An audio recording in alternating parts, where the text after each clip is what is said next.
So, I have no idea why it stopped recording last time. I just cleared out 6 gigs on my phone and it was only 1.2 gigs, but I guess it might be something to do with the RAM limit. I didn't bump the controller. Kitten might have done it. So, this is how far I got, not much further, before I realized. But I want to go ahead and stop it right here because this is kind of interesting. Let's see. I have my camera stand on a book on a little eating table. And I'm gonna have to lift it up for a second. Does that look familiar?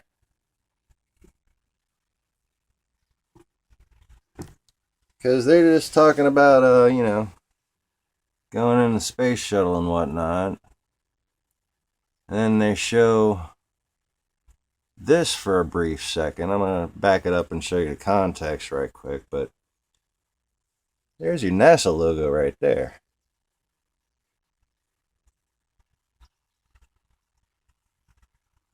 I don't know why they're showing this. But if you want to see a studio where they might film things, I mean, it kind of looks like a rocket on its side. For all I know, that's what it is. But it's just sitting there, and there's a bunch of computer terminals with little screens from on the inside of it, right? So, training simulator, maybe? The reason why I'm pointing this out is to show that the capability is there to fake all of this. There it is. They'll be involved with the day-to-day running of the station. A hugely does back in around 6 hours. So these guys getting in spacesuits. Usually when we see the live ISS feed, the guys are in polo shirts. I'd at least want to be in a spacesuit if I was in a tin can going around the Earth at like 12,000 miles an hour or whatever. Traveling along. Okay, so. From Baikonur in Kazakhstan on board a Russian Soyuz vehicle. Scheduled to reach the ISS in around 6 hours. He'll be traveling alongside NASA's Tim Kopra and Russian cosmonaut Yuri Malenchenko, with whom he acted as backup crew for all for one and one for all. The Expedition 44 flight back in July. Once on board, they'll be involved with... Once on board that? Wait. Once on board that? Data... Are you seeing this? Did they just prove the whole thing's at the hoax just kind of like... just blithely, just to be smartasses just now? Day running of the station. A hugely... Hold on, let me see if I can pause that when they finally stop panning. 44 flight back in July. Once on board, they'll be involved with the day-to-day running of the... Okay. So is my... No, I thought my camera was off for a second. That's not my room. That's behind their TVs. Okay.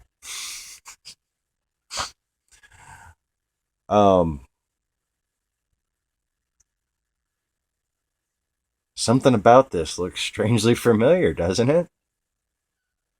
Hey, look, we're on board. We're on board. We're on board the ISS. Station. A hugely complex procedure. See, there we are, walking around. Every crew member flight back in July. Once on board. Okay. See that hose right there? That could be a lot of things. That could be a lot of things. But there are some theories about magnetized fluid combined with magnetized suits, or at least magnetized belts, magnetized undershirts. So if one were to have rotating magnetized fluid. You know, I'm not sitting there talking about like super fluid, superconductive, hyper speed type UFO stuff. I'm talking about like shock absorber in a Corvette. Oh. Oh, yes, the technology is there, people. The technology is there. On board, they'll be involved with the day-to-day running of the station. Car guys are smarter. A hugely complex procedure, which requires every crew member to be flexible in their And there they are, safe in their polo shirts. responsibilities. Ooh, that's an interesting logo. That's a couple of interesting logos. Look at that one. Guy's got a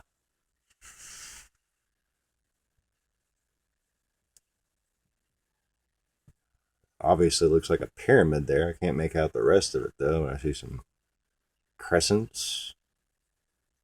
And this one here, I think that's somebody pimped Darth Vader's ride, but I'm not sure.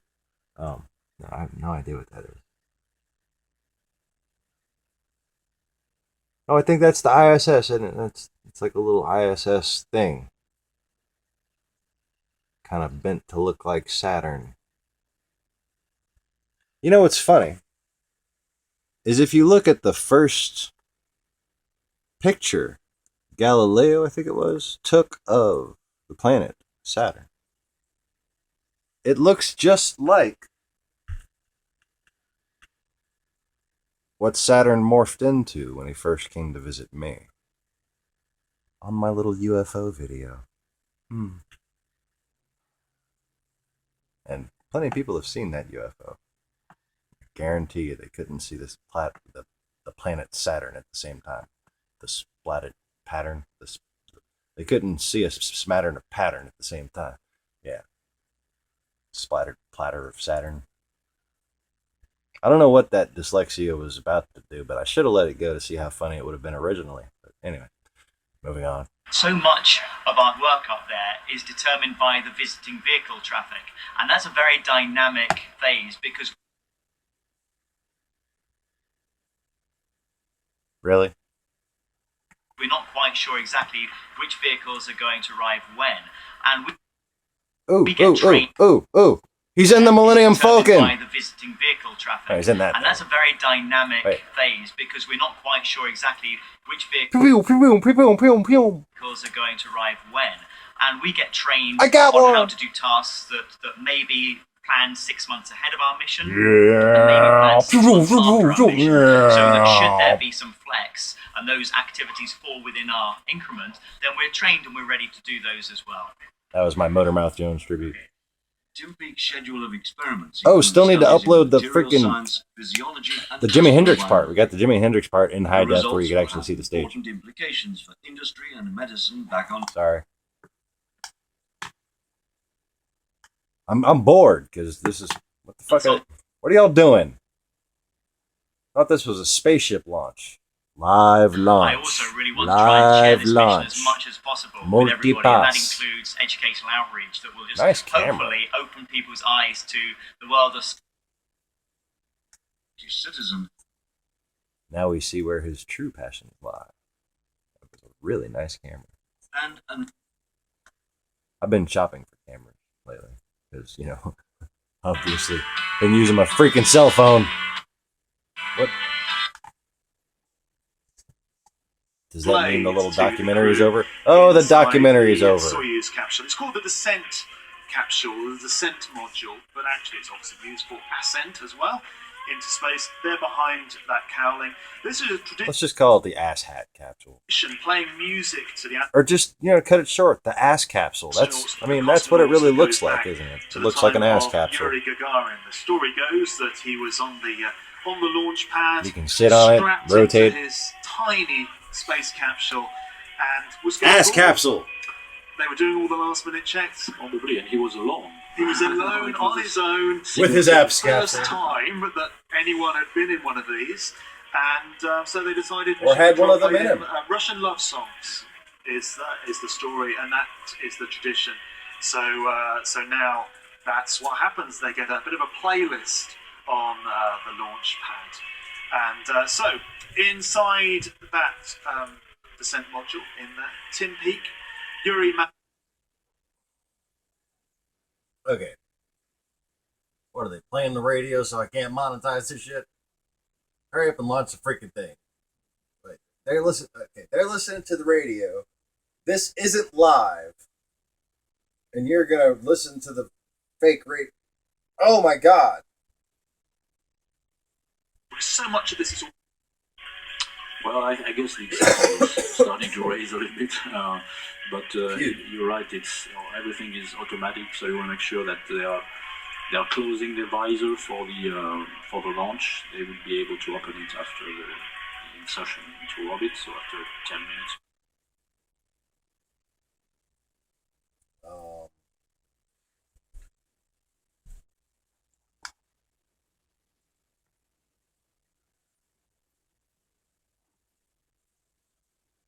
Is that really that freaking far away? Oh, maybe I'll stop in the middle of another documentary. How about that? Ooh, something happening?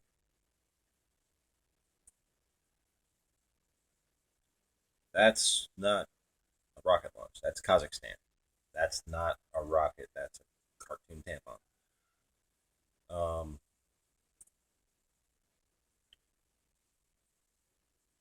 See, at least that rocket actually looks capable of maintaining stability. So you've got multiple boosters on the bottom and stability boosters towards the top.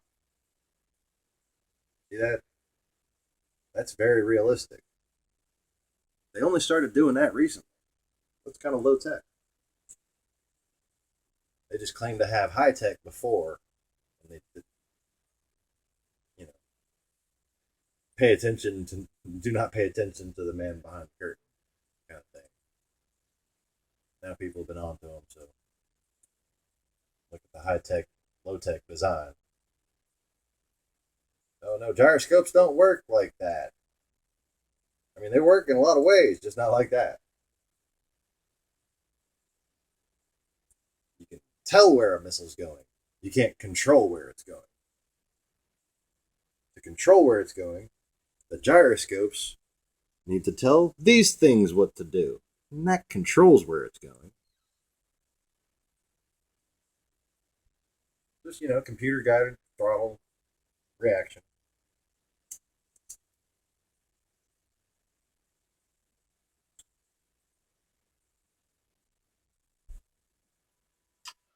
Orbit velocity, which is about 7.5 kilometers per second, which is quite a speed.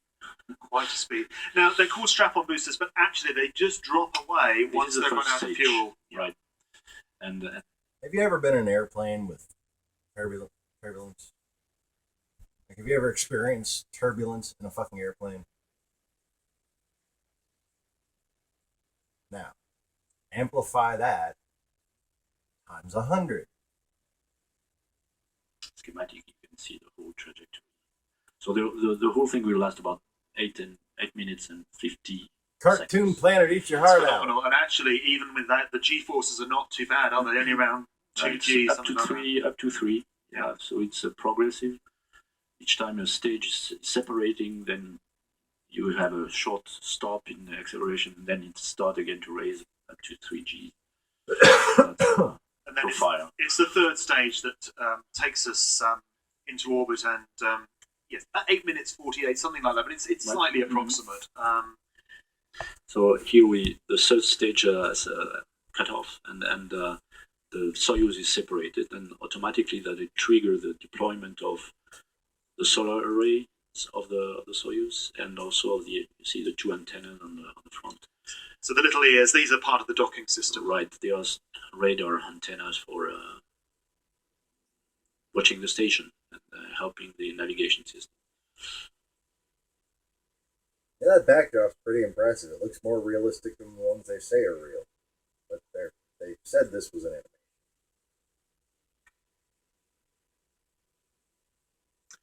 So we're back, Lyle, with some live pictures from inside the capsule. You appreciate these sort of pictures come and go as wait a minute.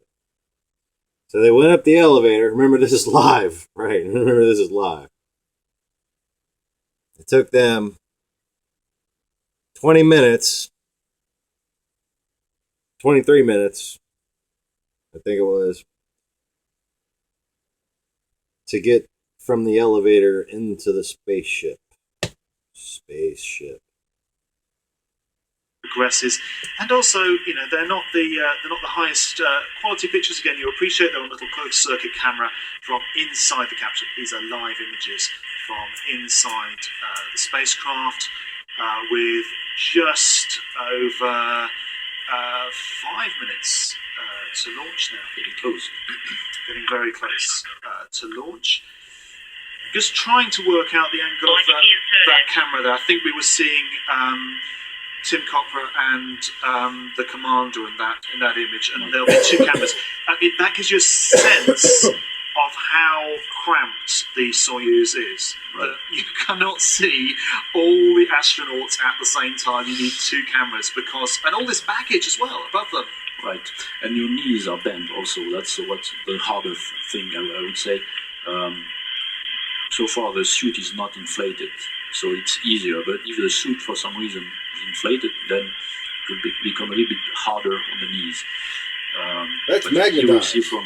Wait a minute. You're right, Richard, from the right They side. haven't taken off yet, right? They haven't taken off yet. Look Look at the way this thing's wobbling. Tim Copper on the right side. It's magnetized. And we're into the final events really before. Why is there launch here with there's a magnet down here controlling everything it? getting into an automatic For all we know, that arm could be mode, fake. That hand right there could be fake. Let's see if it Really, you're in a moves. I'm stage not where saying you can yes or no. override things, Let's see if that there's hand no start moves. button or anything like that. No, nothing like that. And the cruising form, of course, if the safeguard is triggered. Because it could be him or the launch person site or a can be person triggered, behind I them. think, by the launch control center, and then But the way that thing was wobbling, it wasn't both, it can be automatic swinging or back and triggered by forth. the You ground know, also. it was going. Rocket, for instance, is not going on the right trajectory, so there is something to be done by the launch control center. See it again. See the safeguard. Really, you're in a here with All right, so if this was swinging like a pendulum, it would get jolted, okay, by whatever was jolting whatever, okay, and then it would swing like a pendulum, you know, like, no, not like that. It would just swing, you know, and it would slowly, you know, get towards being still. This thing is being magnetically instigated by something. It's not being wiggled from the top. It's being manipulated from down here with a magnet. I don't know if you can see my hand that far down. I don't think so. Further down than this. You know, back here, so further down. I don't want to mess up the camera. Yeah, giving up on that. Moving on. Back up a little more. But here we see from, you're right, Richard, from the right side, so we see Yuri Malenchenko on the left side and Tim Copper on the right side of the picture.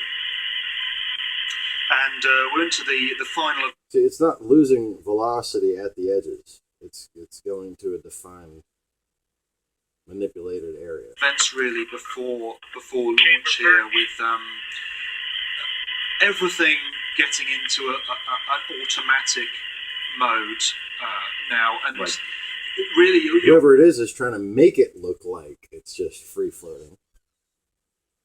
I think I know in a why. stage where you can override things, but you don't. There's no start button or anything like that. No, nothing like that. And the cruising form, of course, if the safeguard is triggered, 3 minutes, and on the launch pad it can be triggered, I think, by the launch control center, and then it will both. It can be automatic or triggered by the ground also. If the rocket, for instance, is not going on the right trajectory, so there is something to be done by the launch control center. And also, there is no formal countdown with Russian spacecraft, and then there never has been. There's never been a. You mean inside? Inside, there's no right. one does a big countdown, nothing like that. The last seconds probably they will. But again, it's automatic unless you stop it. Right. So they just gave us the crew under video. 3 minutes now to launch.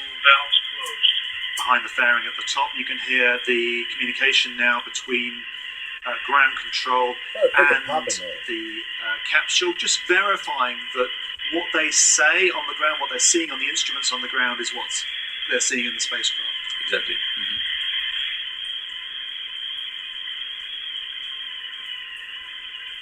And no more music.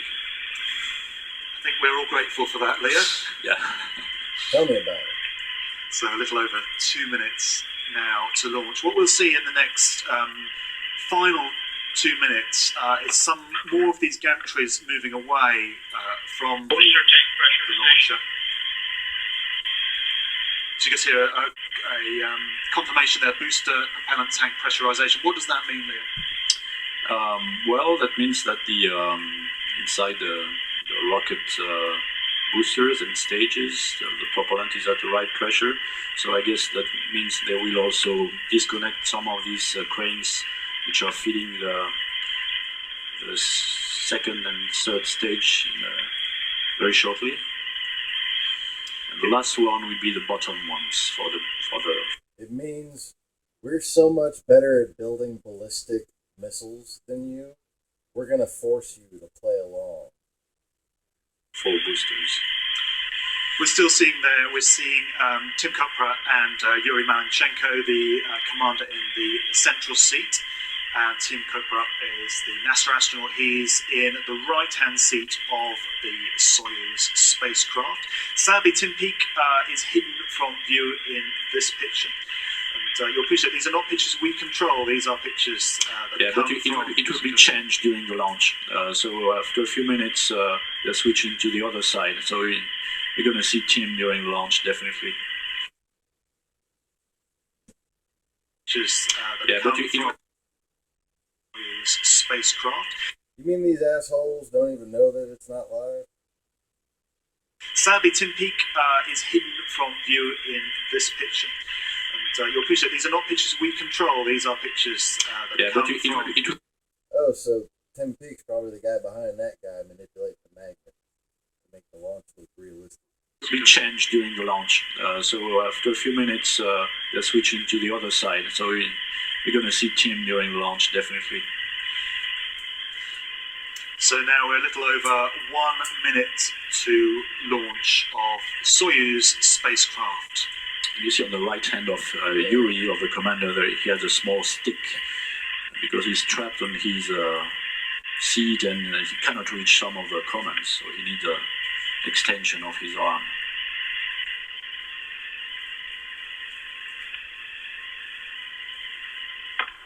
I've got the lovely bunch of cosmonauts. Internal power.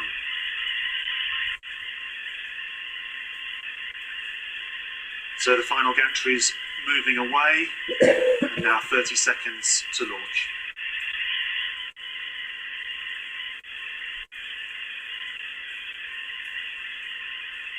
Wow, terrible. Auto sequence initiated. Ignition. A second service tower separation.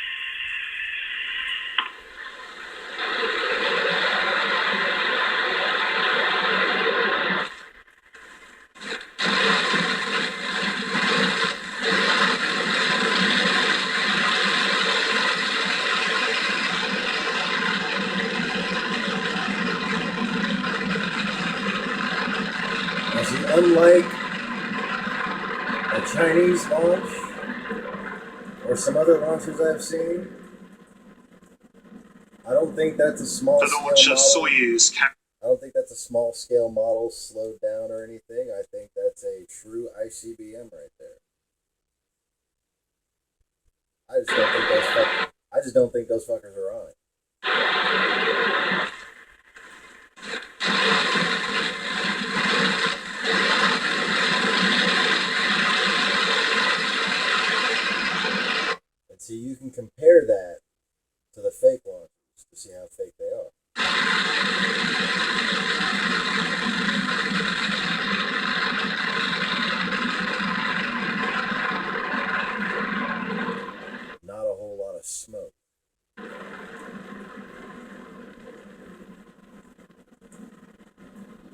The launch of Soyuz carrying ESA astronaut Tim Peake on his Principia mission to the International Space Station. On board the Soyuz spacecraft, Tim Peake in the left-hand seat, Yuri Malenchenko, Soyuz commander, in the center seat, Tim Kopra, flight engineer for NASA, in the right-hand seat.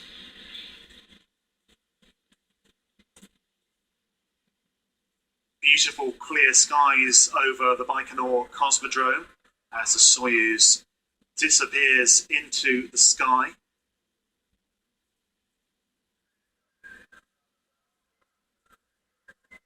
Disappearing my ass, it just hit 20,000 feet. Starting to see the condensate trails. It's already turning.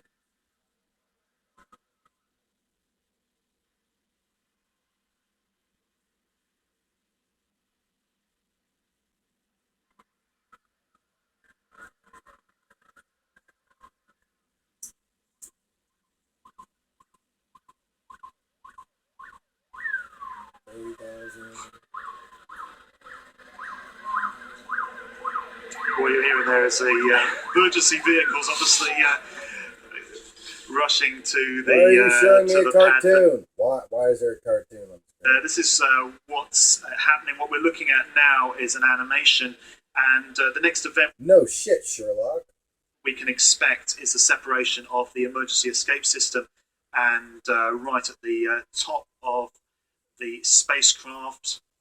2 minutes, and separating the boosters. There we see. That's very, very nice. Marvelous picture of the boosters flying away. You can even see them toppling away. Yeah. This is why. Very good lighting. Definitely. Absolutely amazing. This is why they launch from the middle of the desert. True. So look at that. Isn't that spectacular? Because in the middle of the desert, there's always some friendly demonic UFOs.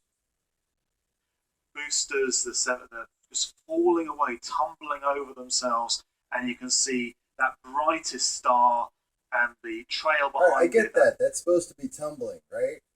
But when something tumbles, it, especially like relatively flat, it eventually kind of turns one way or the other. Doesn't just keep on spinning.